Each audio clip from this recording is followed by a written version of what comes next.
This is the new Anambra State, where prudence and economy have become the hallmark of state business. It's not business as usual. Despite its lean resources, the government in place is trying to make every penny count. The government is directing its people to see their resources in the number and quality of services and facilities provided.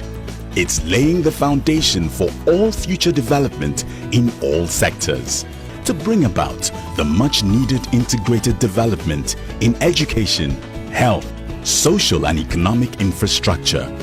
The government wants this state of firsts to be the first again. Will you help it? Let's join hands to build the Anambra State of our dreams.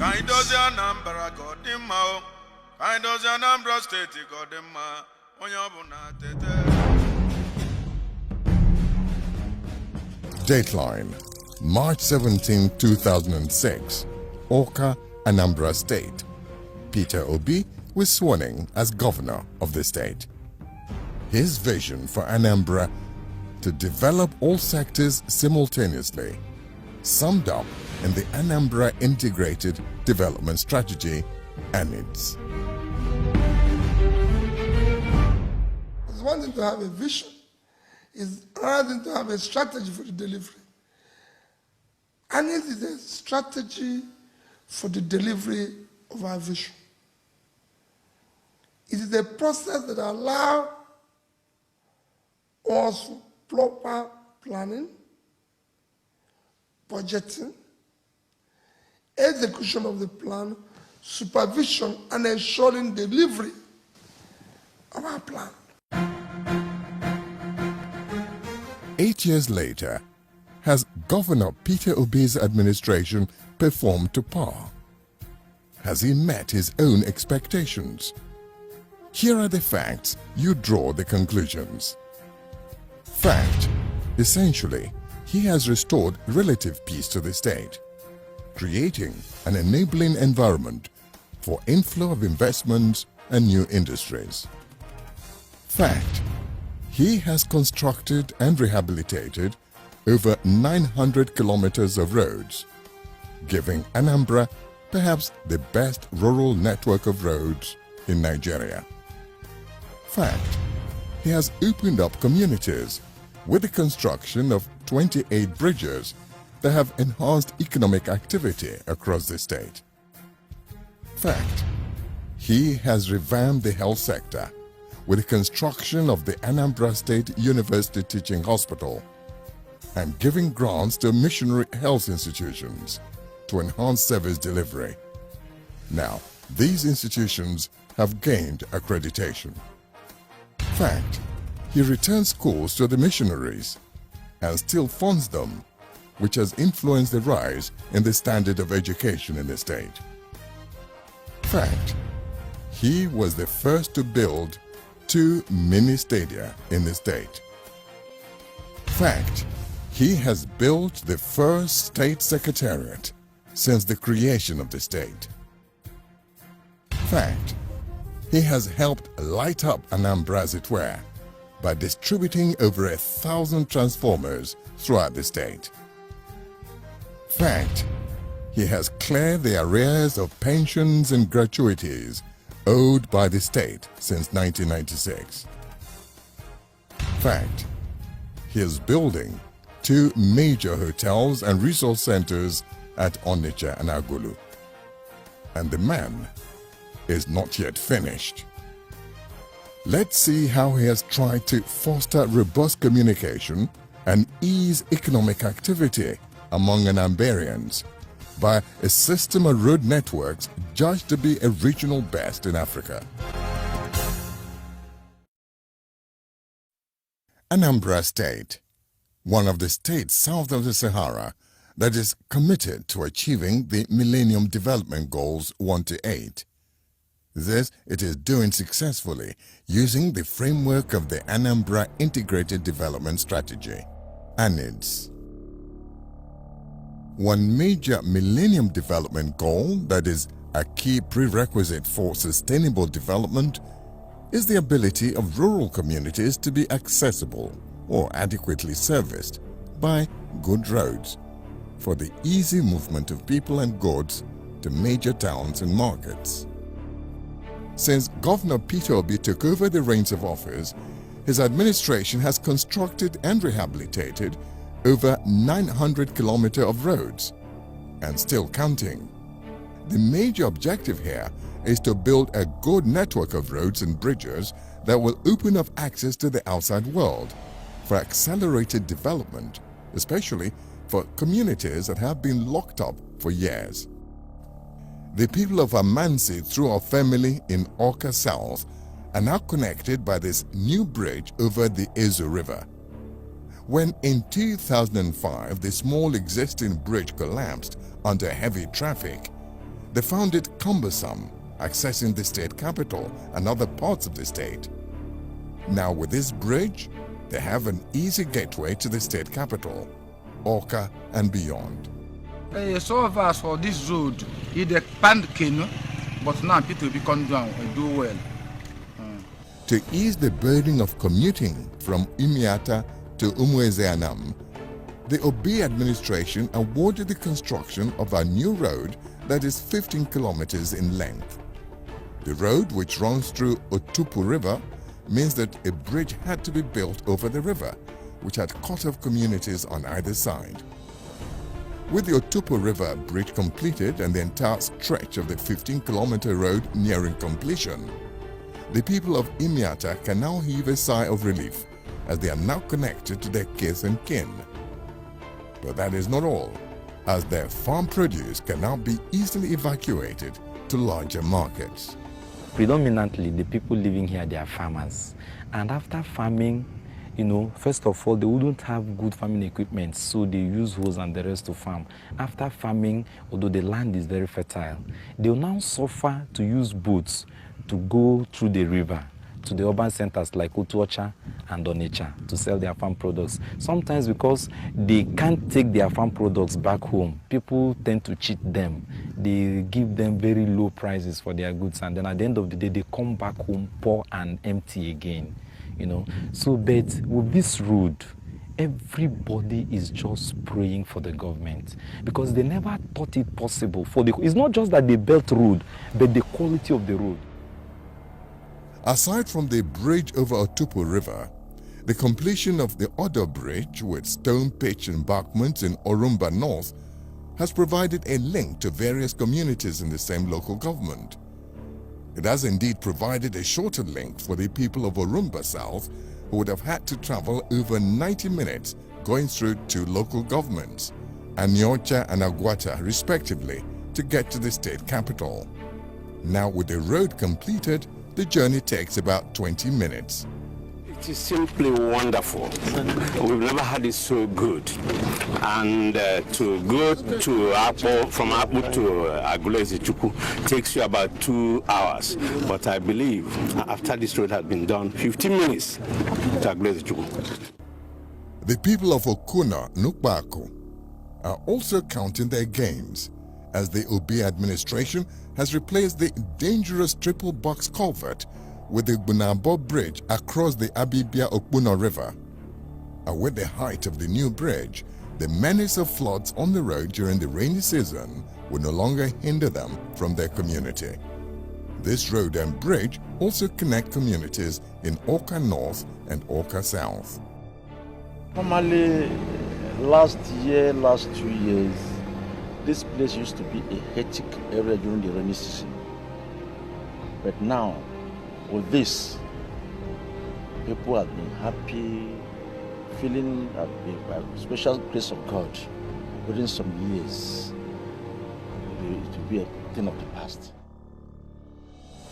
Another very important road link nearing completion is the Agulueze Chukwu Ajali Road. The Otaro Bridge, which is on the main alignment, connects two local governments, Agwata and Orumba North.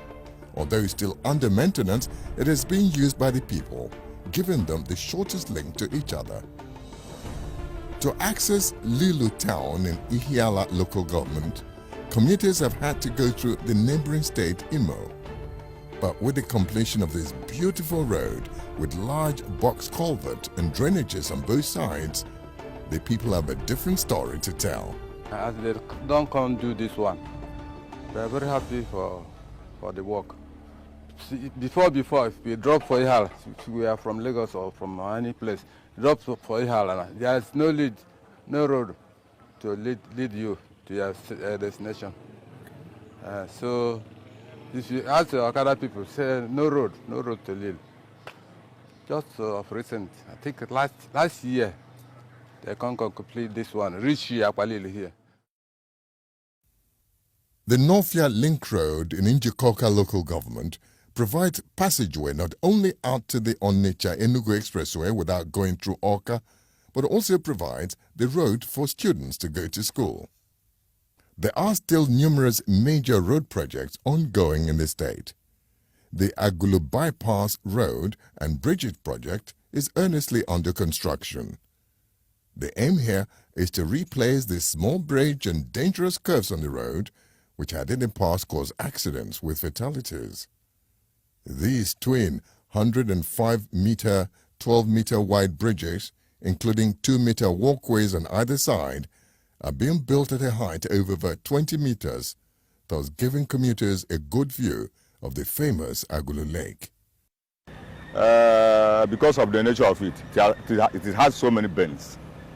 And for that reason, so many accidents used to occur from time to time. With this road, I think there will be a lot of improvement. There will be smooth movement of traffic.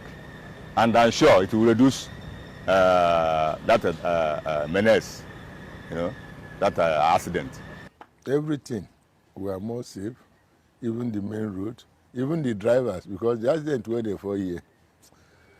Just pray to God, say we'll get a wise people in Nigeria now who know better.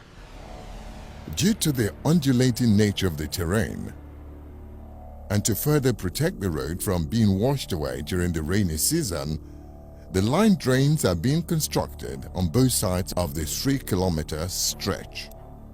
The Ozubulu-Atani Road and Bridget project is underway with the 3 bridges on the alignment already constructed. This 12-kilometer road with various box culverts has retaining walls near the bridges to protect them from erosion. These people are mainly agrarian and will find this project, when completed, a huge relief from their present condition. This road is one of the worst road or part in Anambra State. But when we got the information that there's a plan to put the road in order, in fact, everybody was excited. We felt very, very happy. And I must tell you that this present government has done a wonderful thing. Very wonderful.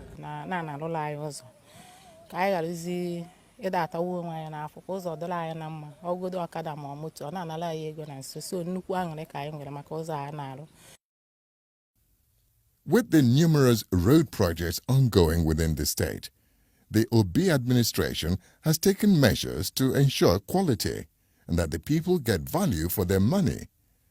Governor Obi has insisted that contractors handling their projects sign a maintenance bond of 5 years. This has ensured the good quality of roads seen in the state. If I the government, like this road, you will sign a bond with the government that you have to maintain this road. If it is a stone-based road, you have to maintain it for 7 years. But if it is a lateritic base road, you maintain it for 5 years. So the maintenance of this road will be done by the contract for the next 5 years. So if you like, you cheat yourself. If you cheat yourself, you continue working on the road for the next 5 years. So if you do a good job, you go once and for all. They say health is wealth. How true. The maxim health is wealth holds true in Anambra State, as people need qualitative healthcare delivery to enjoy the developmental strides and projects being embarked upon by the state. In this wise, the Obi administration has converted the Anako General Hospital into what is now the Anambra State University Teaching Hospital. This complex, located in the heart of the state capital, is the new pride of Anambra. With functional state-of-the-art facilities in the Accident and Emergency Center, Surgery, Pathology Center, Intensive Care, plus other integrated healthcare centers. These facilities are presently providing treatment to patients not only from Anambra but from the adjoining states like Kogi and Enugu, whose communities border Anambra State. Occasionally, foreign medical missions have come using the facilities in treating patients. The complex also serves the Anambra State University in its medical program. This place offers various forms of treatment for most orthopedic problems. We have 3 orthopedic surgeons. I'm one of them manning this place. So most of the orthopedic problems that would have taken most of our indigenes out of the state or out of Nigeria are being managed in this setup.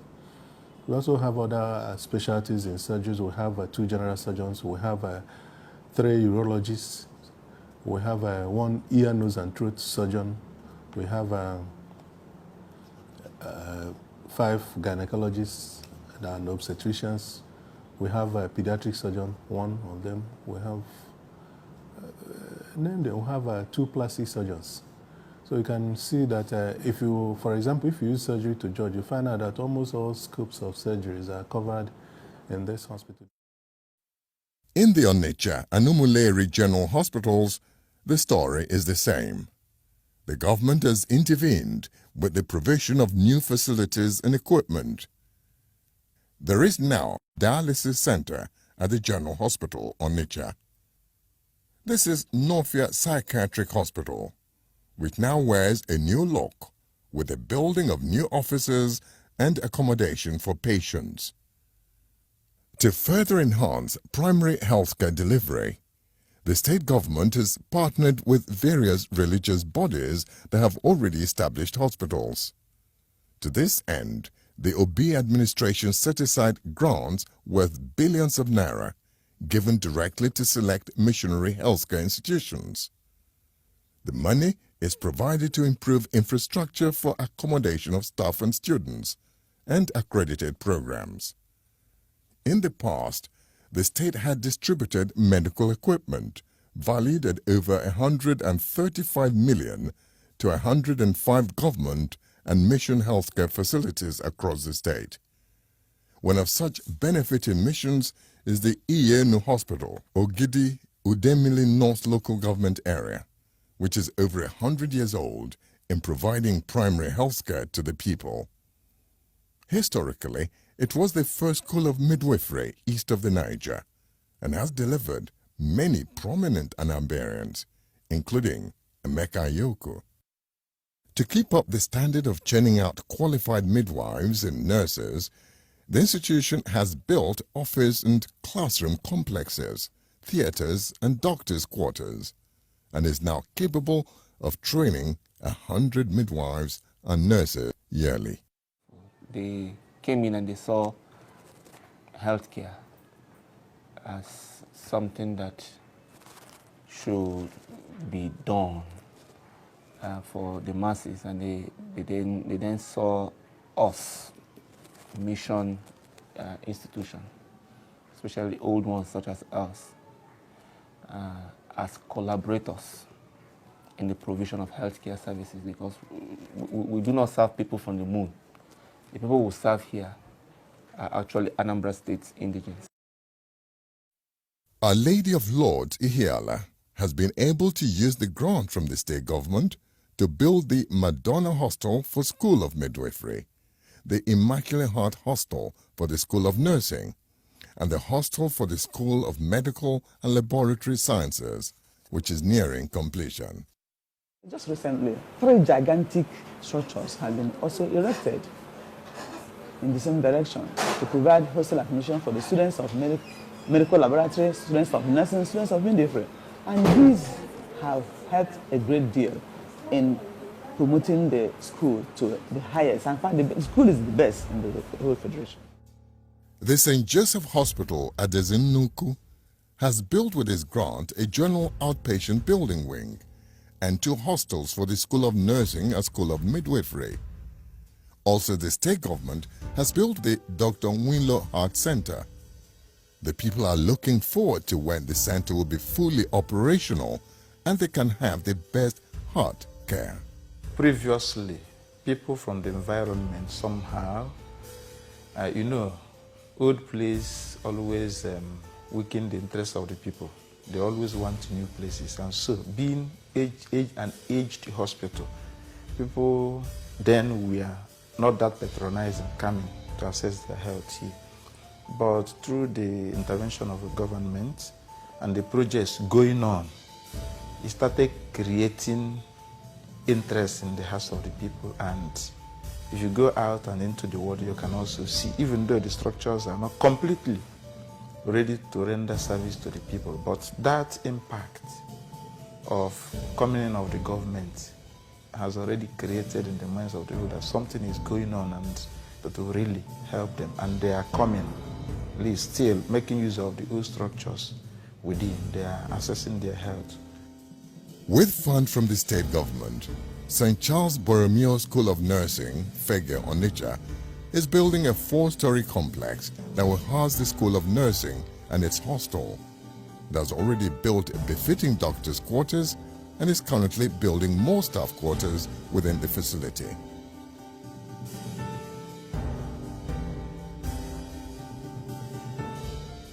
This magnificent facility is the ultra-modern maternity complex within the Holy Rosary Specialist Hospital and Maternity, Waterside, Onitsha.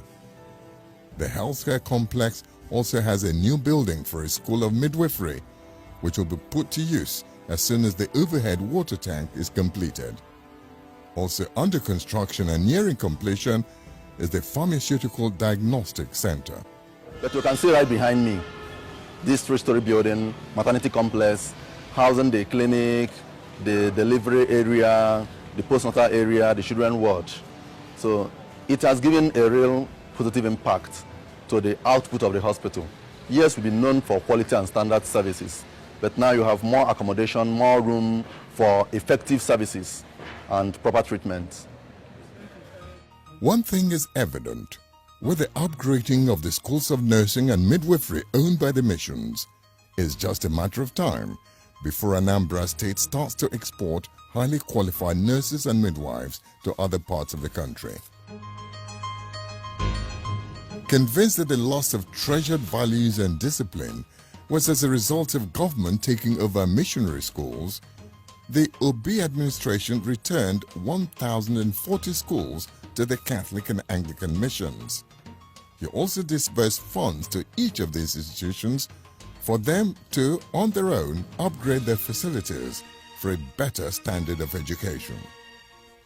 Going around the schools, one can see the huge improvements in the facilities and amenities in these institutions.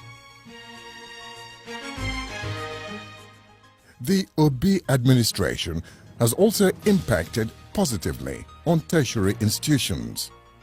The Anambra State University, now called Chukwuemeka Odumegwu Ojukwu University, in its Igbariam campus, has benefited from this administration, as some of the faculties now have new blocks: the Faculty of Law, Agriculture, and the Department of Mass Communications. Not left out are some new quarters to house lecturers. The Obi administration has facilitated 2 new hostels being built by the Central Bank of Nigeria, and recently he doled out 5 billion naira to the institution for continued infrastructural development. This is the College of Agriculture, fitted with new classroom blocks, new laboratories, new male and female hostels, and the renovation has just started.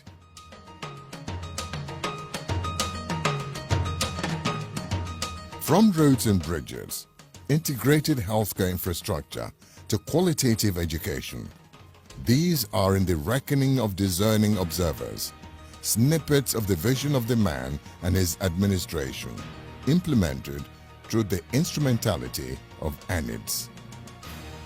And the story continues. Let the facts speak for themselves.